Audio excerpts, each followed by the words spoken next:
हरियाणा विधानसभा का बजट सत्र अनिश्चित काल के लिए स्थगित कर दिया गया है। सदन की समाप्ति के बाद सीएम मनोहर लाल ने प्रेस कॉन्फ्रेंस की। इस दौरान सीएम मनोहर लाल ने कहा कि इस बार बजट को लेकर हमने आम जन से भी सुझाव लिए हैं। ऐसा पहली बार हुआ है कि आम जन ने सुझाव मांगे हैं। और क्या कुछ कहा सीएम ने, देखिए यह खास रिपोर्ट। हरियाणा विधानसभा के बजट सत्र का 10वां और आखिरी दिन भी काफी हंगामेदार रहा। सत्ता पक्ष और विपक्ष के बीच खूब वार पलटवार हुआ। जहां कांग्रेस ने बजट को खोखला बताया, तो वहीं मुख्यमंत्री मनोहर लाल ने इसे शानदार बजट बताया और कहा कि इस बजट में सरकार ने हर वर्ग का ध्यान रखा। जाहिर की संतोष व्यक्त किया कि ये पहली बार किसी प्रदेश में हो रहा है कि हमसे भी बजट के बारे में पूछा जा रहा है। आखिर बजट तो उन्हीं लोगों से पूछना चाहिए जिनका धरातल पर लोगों के साथ कोई संबंध है, लोगों की आवश्यकताओं की जानकारी, लोगों की तकलीफों की जानकारी, किस क्षेत्र में लगना चाहिए, किस में नहीं लगना चाहिए। तो ये सब हमने चलाया है।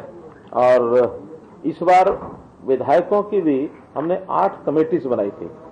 73 विधायक, उसके अंदर 74 विधायक कुल मिलाकर के उसमें शामिल हुए। भाजपा जजपा के 35 थे, कांग्रेस के 31 थे, इनेलो और वो हमारे कांडा जी की पार्टी हलोपा और साथ में निर्दलीय, ऐसे 8 विधायक ये भी थे। तो कुल मिलाकर 74 विधायकों ने इसमें विचार विमर्श किया, भाग लिया। उनके बहुत से सुझाव आए हमारे पास। सुझाव में से काफी तो ऐसे हैं जो इस बार ही मानने में हमें कोई कठिनाई नहीं हुई है, क्योंकि व्यवस्थाओं संबंधित थे।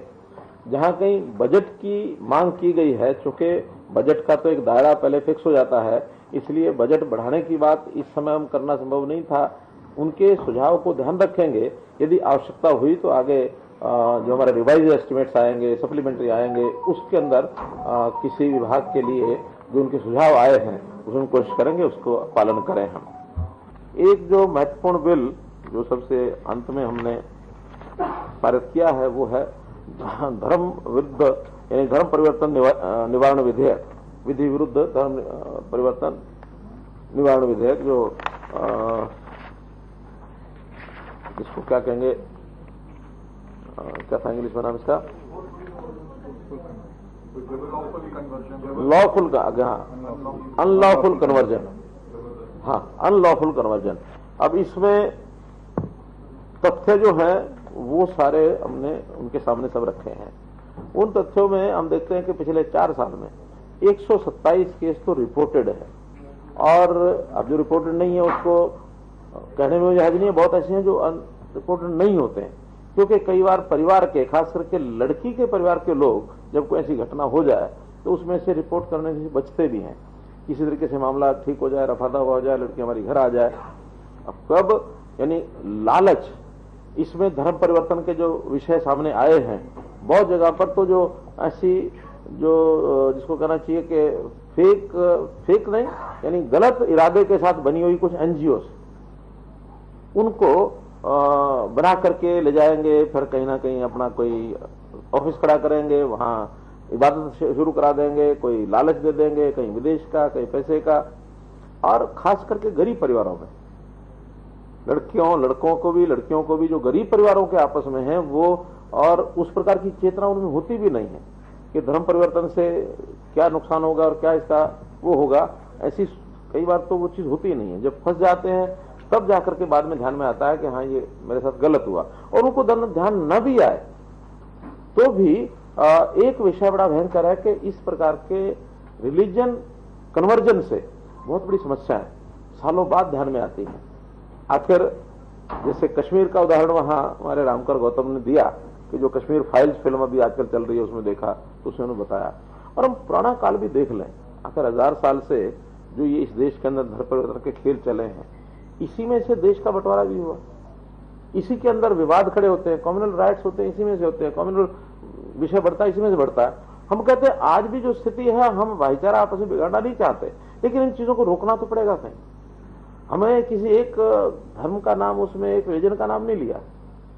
ये किसी भी रिलीजन का हाँ मर्जी से करना है तो प्रावधान है। अगर इच्छा से, मर्जी से, सोच समझ करके करना है तो उसके अंदर एक धारा 9 शायद उसमें दी गई है कि मजिस्ट्रेट को जाकर के बताना होगा 1 महीना पहले कि मैं अपना धर्म परिवर्तन करना चाहता हूं। वो अपनी तसल्ली करेगा, 1 महीने बाद उसकी मिल जाएगा उसको प्रमाण, जाइए करिए, कोई दिक्कत नहीं। तो इस प्रकार के जो केसेस हो रहे हैं इसको रोकथाम के लिए एक, और ये हमने बनाया ऐसा नहीं है, कई प्रदेशों में पहले भी बना है, हम भी लेकर के आए हैं, ताकि इस चीज का थोड़ा कठोर दंड रहने के कारण से, क्योंकि हो सकता है वो सब लोग कहेंगे आईपीसी में पहले से धाराएं हैं, आईपीसी का इम्प्लीमेंटेशन तो नहीं हो रहा ना, सालों साल लग जाते हैं उन चीजों में। किसी समस्या विशेष आने के बाद कई बार स्पेशल एक्ट बनाना पड़ता है, तो स्पेशल एक्ट हमने बनाया है ताकि धर्म परिवर्तन की इस प्रकार की अनलॉफुल जो कन्वर्जन है उसके ऊपर चेक लगे। मेरे हिसाब से तो ये बजट जो है बिल्कुल निरस्त बजट है, और सिवाय कर्जा लेने के सिवाय 4 वाक की नीति पे जो मैंने कहा, और वही बजट निकला कि जो 4 वाक ने कहा था, कर्जा लो, घी पियो, मौज से रहो, मरने के बाद कोई नहीं देखता। ये सोचते हैं कि जो घोषणा करिए तो करनी नहीं है। वही भी एक पिछले 7 साल से 8 साल से देख रहे हैं आप, इन्होंने कहा हर जिले में मेडिकल कॉलेज होगा, 7 साल तक एक भी मेडिकल कॉलेज नहीं बना। इसी प्रकार से कर्जा जो है वो आज 3 लाख करोड़ के करीब आज हरियाणा सरकार पर है, और जो अब लिया है 55,000 करोड़ कर्जा लिया है, और 60,000 करोड़ वो कर्जे को वापसी दिए, कर्जा प्लस इंटरेस्ट, कोई मायने नहीं। कहने का मतलब ये बजट जो है जो बिल्कुल जन विरोधी बजट है, जनहित का कोई इसमें वो नहीं है, कोई दिशा नहीं दर्शाता, डायरेक्शनलेस बजट है। मैं स्वयं गया डाटा माइनिंग में, जो सबसे बड़ा स्कैम हजारों करोड़ों का, 5 आदमी मरे वहां, मैंने सीबीआई इंक्वायरी मांगी, अब एनसीआर से उसको निकाल दिया क्योंकि ये क्वेश्चन हो गया था वहां माइनिंग में, इसमें पर्यावरण के लिए। अब हमने तो एनसीआर में डलवाए इलाके, उसका फायदा है, और ये एनसीआर से निकलवा रहे हैं, ये समझ से बाहर है मेरी बात। मैं आज भी ये कहता हूँ सरकार को एनसीआर में फिर डलवाने का प्रयास करना चाहिए। जो थोड़ा बहुत वहाँ यहाँ डेवलपमेंट हुआ था वो एनसीआर के उसमें भी हमारे को बहुत सहयोग मिला था। आगे भी एनसीआर तो डेवलप होना ही है, उसको तो मिलना ही है आपको। भ्रष्टाचार, मैंने कहा रोम रोम में भ्रष्टाचार है, इतना भ्रष्टाचार कभी देखा नहीं गया। आप रोज पकड़ रहे हैं, कोई वो थोड़ा किसी कंप्लेंट पे पकड़ा जाए तो क्या हमने पकड़वा दिया।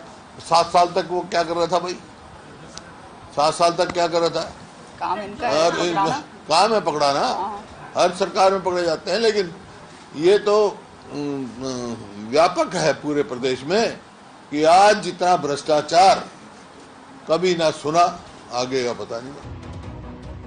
आपको बता दें कि हरियाणा विधानसभा के बजट सत्र की शुरुआत 2 मार्च को हुई थी। 8 मार्च को महिला दिवस के मौके पर हरियाणा विधानसभा में मुख्यमंत्री मनोहर लाल ने बतौर वित्त मंत्री सदन में वित्त वर्ष 2022-23 के लिए 1,77,255.99 करोड़ रुपए का बजट पेश किया था। यह सत्र काफी लंबा था। हालांकि सत्र की कार्यवाही 10 दिन चली। इस दौरान कुल 15 विधेयक पारित हुए, जिसमें गैरकानूनी धर्मांतरण संबंधी विधेयक भी शामिल हैं। अब विधानसभा की कार्यवाही अनिश्चित काल के लिए स्थगित हो गई है। कुल मिलाकर यह सत्र काफी हंगामेदार रहा। कई मौकों पर सत्ता पक्ष विपक्ष के बीच तीखी नोकझोंक देखने को मिली। ब्यूरो रिपोर्ट, हर खबर।